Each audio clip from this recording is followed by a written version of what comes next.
So it's really an honor, and all protocols observed here, but it's an honor for me to be here and to be representing WHO. I have a few slides, but I think it's to really put it into the context and also to give a very strong shout out to the excellent work that is happening in many, many countries around the world. Oops, let's see if I go back.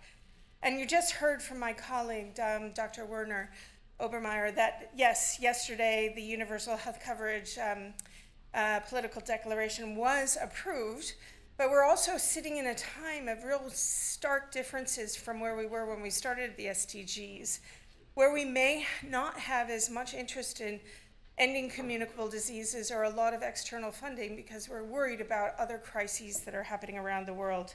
I don't need to tell you about those. You see them every day. But the good thing is, in this political declaration, with the help of all of you, and I have to shout out to the team that was working on this in also our office at WHO here at the UN, we have explicit language around hepatitis, where here, if you see on page 3 and number E, we still need coverage for viral hepatitis as a leading cause of mortality, 3 million new hepatitis infections every year, 1.1 million deaths. And I think this is important that it's there, and it's also going to be important that it will be something that will have to be monitored within this framework. And you've seen these slides, or some of you, that we have 350 million people living with hepatitis, mostly with hepatitis B. Often we're speaking about hepatitis C, but they're all around the world. And I think we, for so long, haven't really been dealing with this as the pandemic that we see in HIV or in COVID, that we're watching sort of our house burn on fire with hepatitis because the outcomes are so further away from the time of onset of infection. In our strategies, we have very, very, I would say, ambitious goals and targets to reach elimination, but I think we can be inspired by those countries who are doing so, and we'll hear about Egypt today.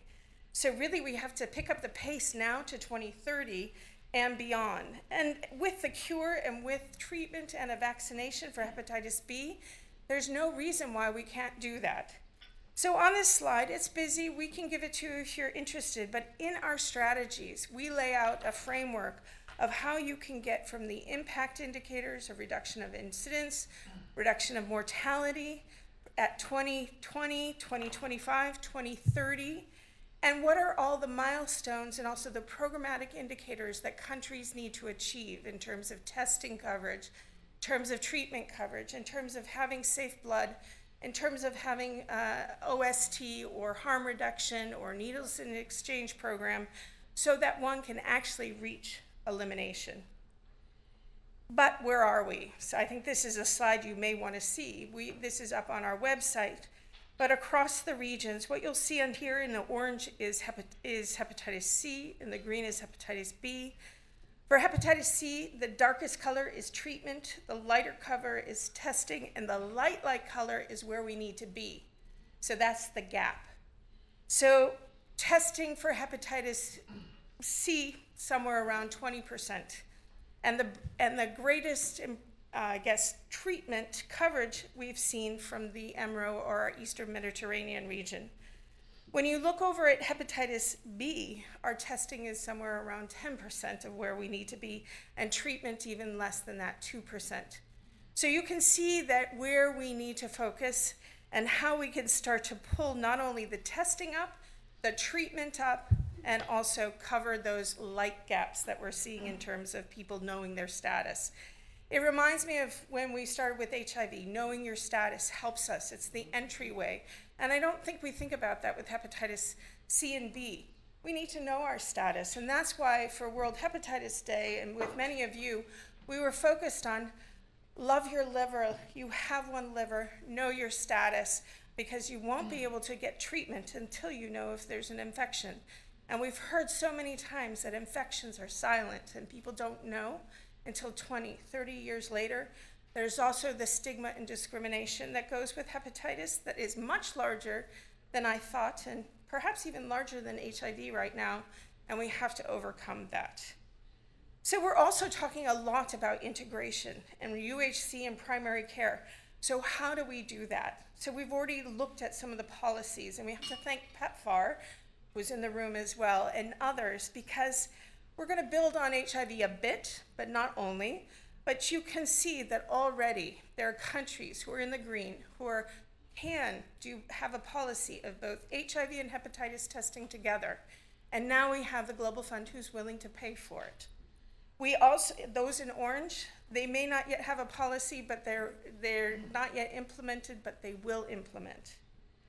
We have countries that do this during pregnancy for hepatitis B.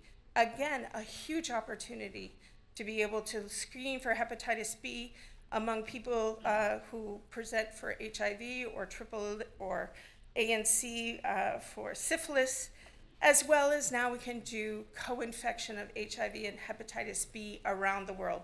And we have to thank our big HIV programs that are making this possible, and then we can expand to those who are not co-infected.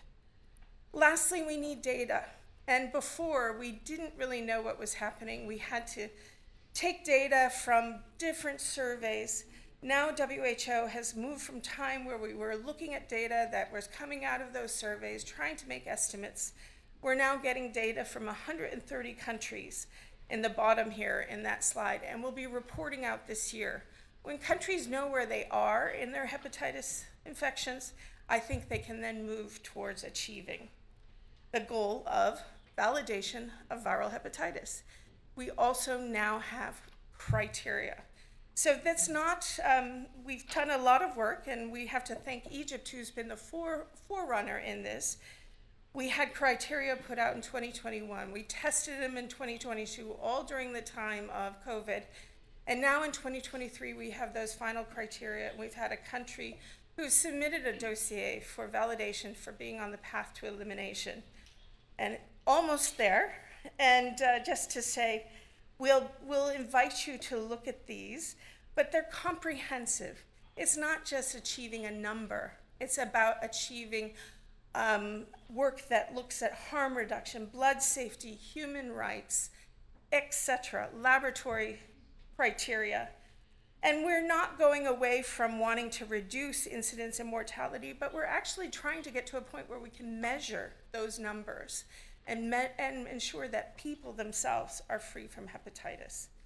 Again, these are the path to elimination. We'd like to be able to celebrate if a country is on the bronze pathway, the silver pathway, the gold pathway. What does that mean?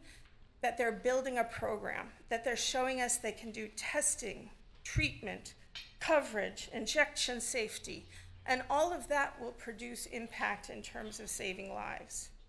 So I'll just end there to say, lastly, we're so excited that Gavi has unleashed the visa program and we can start working on hepatitis birth dose, particularly in Africa. And we will have new hepatitis guidelines that will allow us to treat more people coming out in November. And I just would like to say thank you very much for the opportunity to share some of this with you. If you'd like any of this information, you can ask John and Lindsay to get it for you. Thank you.